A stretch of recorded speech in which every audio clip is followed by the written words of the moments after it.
The new 2020 GMHDs are out and ReadyLIFT has been very busy. We've developed a brand new leveling key, forged as you expect from ReadyLIFT, includes shock extensions that'll be available very soon. We also have two SST kits.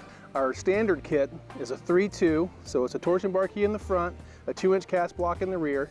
It also comes with differential drops to keep your CV angles happy, skid plate relocation brackets, and bump stop extensions. Now, it'll allow for a 20x9 zero wheel and a 35-inch tire.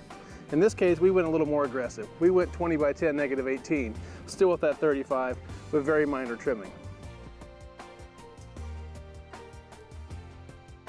Now coming soon, we're going to have a premium version of this kit. It's going to be a 3.5/3.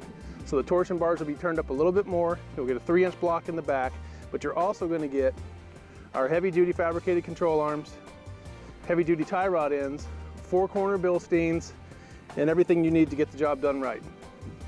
To learn more about this product, please check out ReadyLIFT.com, and as always, follow us on Facebook, Instagram, and YouTube.